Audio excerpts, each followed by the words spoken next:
kuluu, motherfucker. So.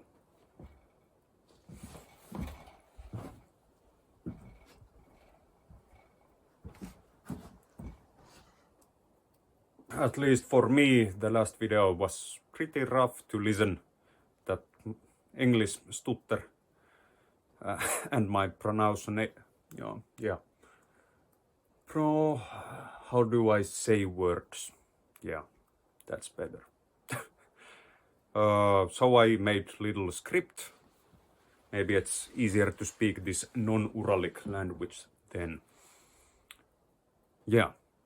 So maybe you are keen to know what kind of living I'm doing here in the winter time, here in the forest, here in the cabin. But I presume you too are keen to know just what kind Miquella is doing here. Elden Ring DLC, yeah. We are on the same page. Oh, okay. Yeah, that shit blew my mind. I'm now like a little child waiting for Christmas that will be in midsummer. Jesus, my favorite holidays, which is called, in Finnish it's called Juhannus. And now it's completely infused. Not that I would be complaining. No, Miyazaki. Miyazaki, I'm with you with this. Don't be angry. Same page. Miyazaki, sama? Okay. Of course, I will celebrate, do some ritualistic celebration to midsummer gods and spirits and creatures and celebrate the blooming of the forest and all the flowers and all the creatures. But it will be more shorter than usually, I think, because I'm so fucking hyped of Elden Ring DLC. So, windows closed, lights out, and my fucking lovely poison infused crit build going to wander and wander to the land of shadows. I'm very fucking excited. But I want something to say about my living here. Only a little bit. Yeah, I don't miss anything about the city and living in the city. Almost anything. My closest shop is like 10 kilometers away. Luckily I found some rarely going bus route, which is very helpful because I haven't been ever doing winter bicycling with snow and ice. Of course I do bicycling to the shop in spring, autumn and summer. Yeah, but maybe I should try it next winter maybe.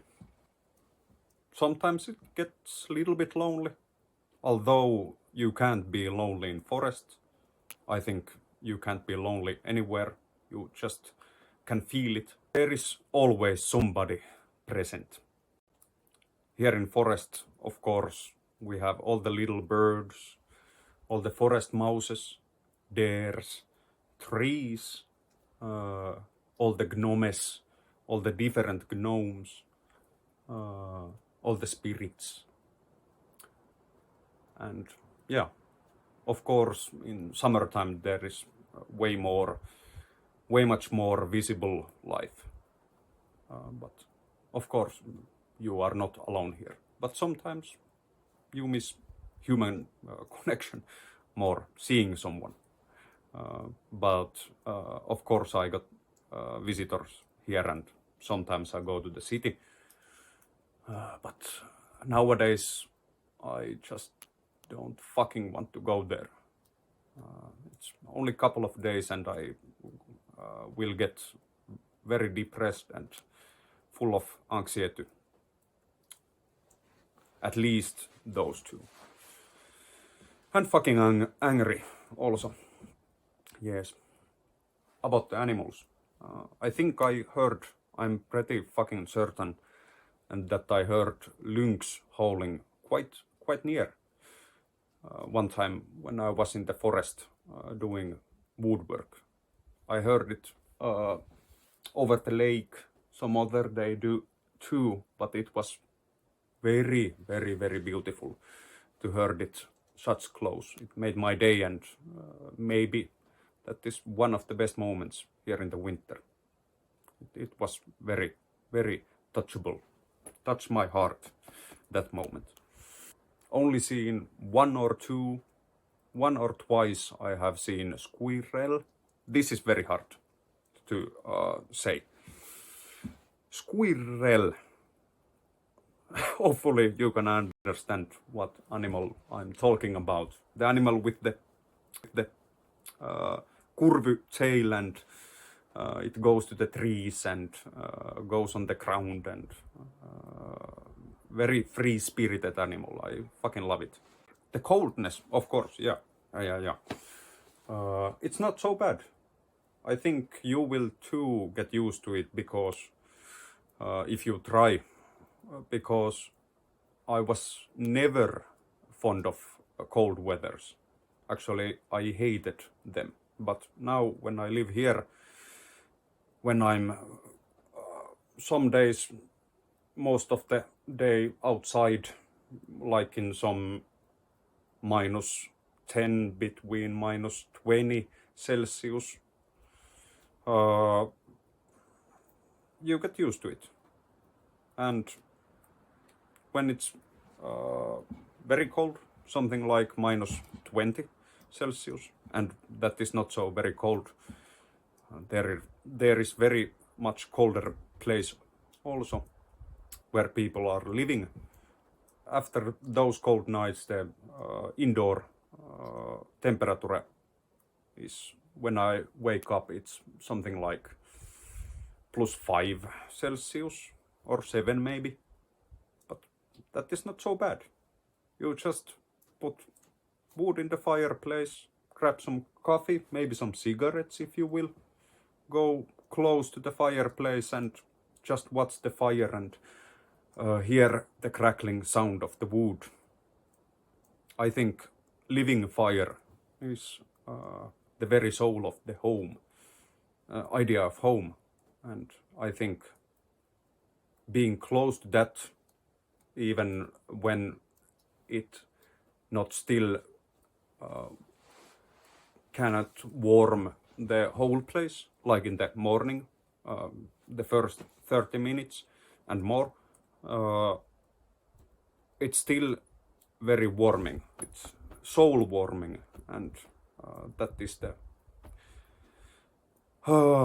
the most warm thing that there is. One thing I miss, it's a little bit better internet connection. I would like to stream once in a while. Fuck it, Elden Ring DLC example, or a couple of months back, Armored Core 6. That would have been fucking awesome. And of course watch some other people's streams with not constant lagging, and maybe a little bit better quality than 140p, which is quite fucking bad. Forest is very silent master. You don't get here these kind of well done or so. Forest is always silent. You get something done, even if it's fucking goodly done. Forest is silent. If you fuck something up, forest is silent. Of course, I love it that way. That is the most, I think, rough and accepting way of teaching that there is. And that's fucking beautiful. Sometimes, of course, it's quite rough. But that reminds me of another master, certain master with horns and quite fearsome reputation.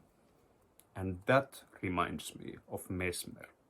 So, what are we waiting for? Let's fucking go.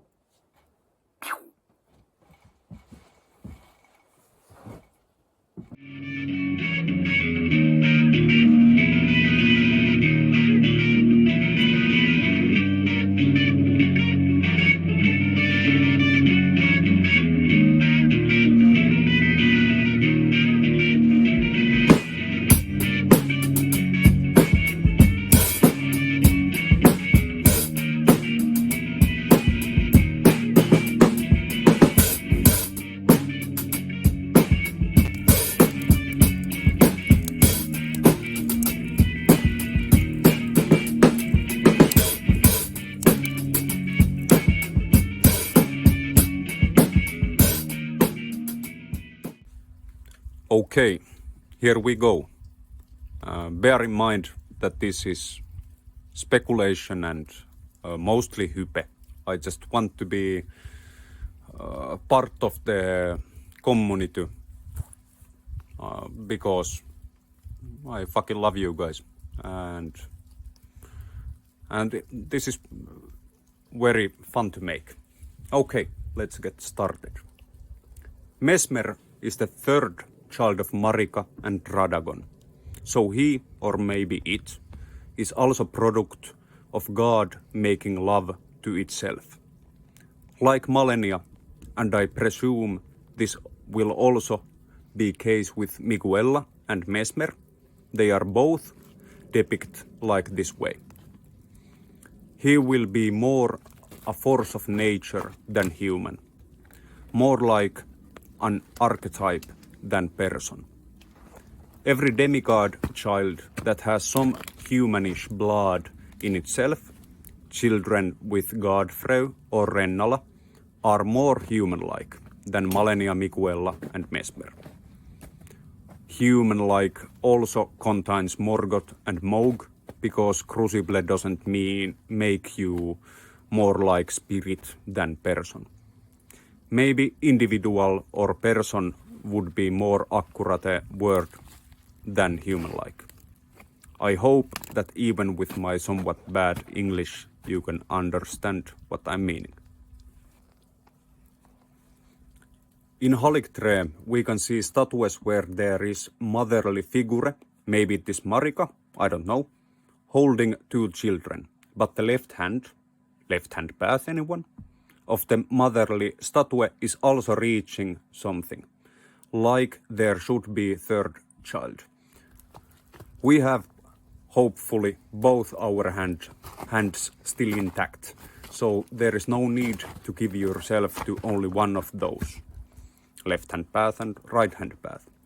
Of course, there are some emphasis mostly to one or another before the hands can join in unity to pray, and maybe even after that. Pray as in more poetic way of awe, and maybe even as a way of communication with the spirit world, not pray as in give me something. Okay, sorry, I got a little bit off track there.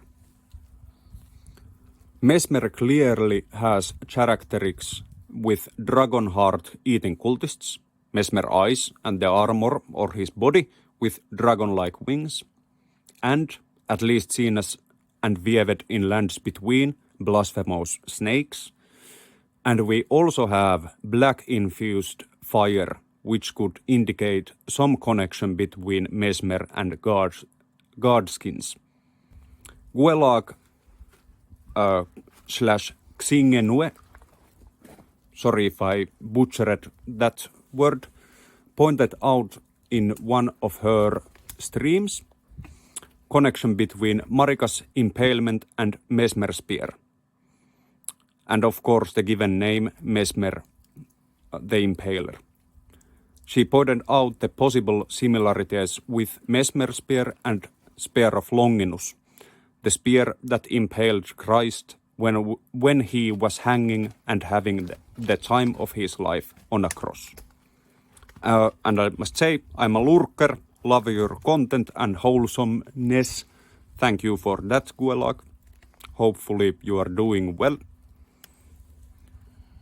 So, we have quite much satanic imaginary going on here. satanic in very classical way, and also as in anti-something and taboo. Word Satan etymologic background, at least one of them, is opposer. And all of us who are not any sort of fundamentalist and are somewhat familiar how to study myths, occult and religions, God have mercy to rest of you, know that evil in myths are not to be confused with evil that we humans can do to ourselves and to others. I have myself in some texts tried to draw a line between these two evils with these kind of words. Everyday or humdrum, that's a fucking nice word, very nice cling to it. Humdrum evil versus poetic evil. Somehow here in the West we have not understood this in collective level. Like example, in Hinduism we have gods like Kali and Shiva who bear similarities with that poetic evil, like Satan and Lucifer too.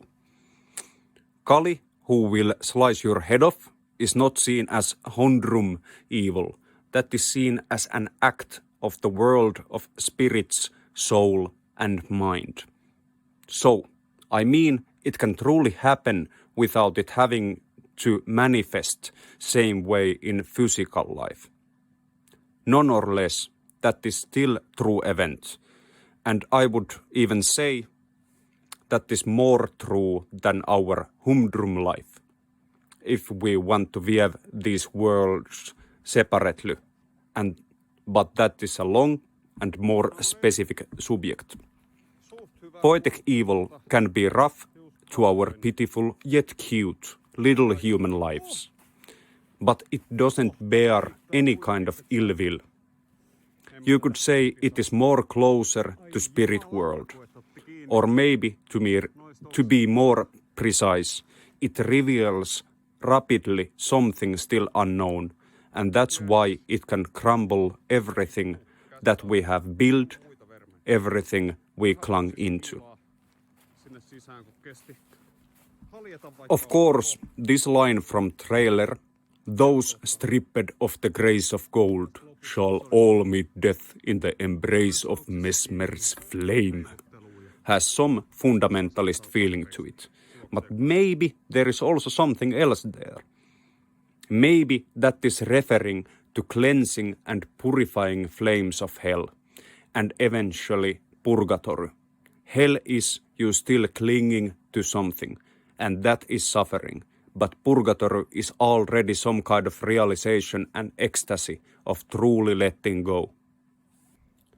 Somehow, I have this little twinkling gut feeling. Not sure why I used word twinkling here, but okay, twinkling gut feeling, that Mesmer could be source of all evil in Lands Between, as in the evil that Marika claimed to be evil. Mesmer is the first inspiration of evil, the idea of rebel. And that is also the story of Lucifer. The etymologic meaning is bringer of light. But when we view Mesmer from perspective of regular citizen of Lands Between, we see Mesmer as the fallen angel, Satan. In the trailer, we see these crucible enemies holding candles with the same fashion like is in one of the shields in the base game. Description says that it is imaginary of the first cardinal sin, burning down the earth tree. Okay, little bit more Jesus stuff, hallelujah. Inri, in some Rosicrucian, I think, texts is seen as, here goes very hard word, abbreviation, seen as abbreviation of Igne Natura Renovatur Integra, which means in English, by fire, nature renews itself. In the embrace of Mesmer's flame. Just saying. Every earth tree opposing force that we know is with touch with the first idea, that is Mesmer. We see, of course, Rykard in Mesmer. We see Draconic, and we see Flame with those little bit infused black infusions. Godskin Gang. I don't mean that those all know Mesmer as something touchable, but they know the idea what Mesmer birthed to the world. The idea what Mesmer personificates. Okay, I think we are going to even more incoherent part of the hype and speculation, but here we go. These lines from the DLC trailer.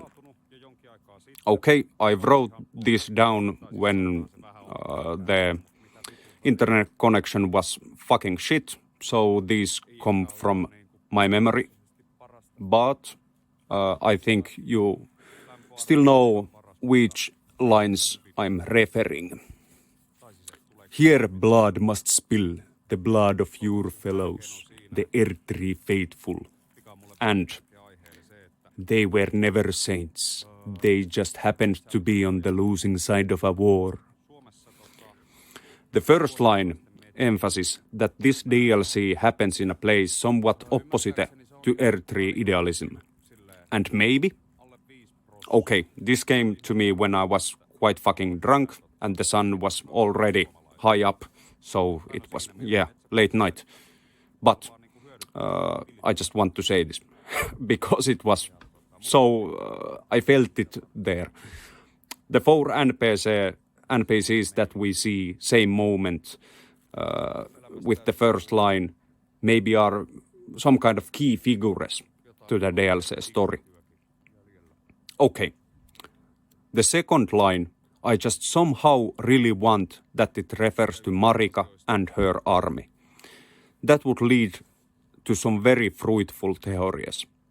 Maybe sealing destined death out of Golden Order was only desperate war strategy. Only option to not lose to Mesmer. Then Title, Marika the Eternal, would be only propaganda. Trying to make desperate war strategy look like an act of idealism and free will. Maybe that's why Land of the Shadows is covered with baldachin, which is also symbol associated in Elden Ring with death and sleep. These two also are heavily connected, at least in the game. One could say that in our everyday life as well. Maybe DLC objective is to control, use or get rid of the force of nature called Mesmer. Something Mikuela wants out of that world. But okay, like Guelag pointed out, it is very likely that Mesmer is only a flagship boss, like many other FromSoft DLC have had. So there will be some huge twists. That is the deepest of lorest of the Eldeno Ringu. Mikuela, Malenia and Mesmer are the Holy Trinity.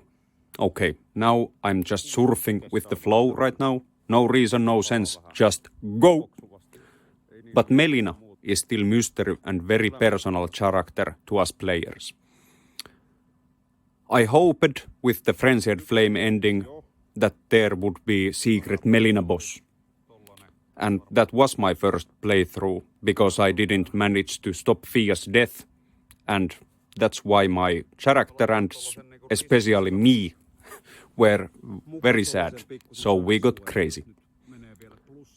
But that would have been huge. Maybe there is something. Maybe Melina has some fight, some shit, some shenanigans there. Maybe. Base game ending bosses for me were a little bit too pure, if you can say that, and not personal. I really hope something heart-ripping and very personal feeling fight. Shit like Orphan of Kos, Gael, Frida, Gvyn, Ishin the Glock Saint. or even the last creeplet thing at the end of Demon Souls. I'm sorry, I haven't played that game. I'm very sorry. I want to say this again. Of course, this is total speculation and hype, and most of all, very fun to make. And of course, I take inspiration from many content creators. I want many of you guys, thank you for that. Thank you for your content. It's very enjoyable. Yes, that's, I think, the right word. Thank you. And also, this is chance to little bit flirt publicly with subjects which are very dear to me. Like, you could say something like sympathy for the devil, like someone beautifully once stated. Main thing is that it is finally coming out, and we can stop pretending to be humans and start the fucking real life. Like one of my dear friends, not remembering clearly who, said once, anime is more real than real life.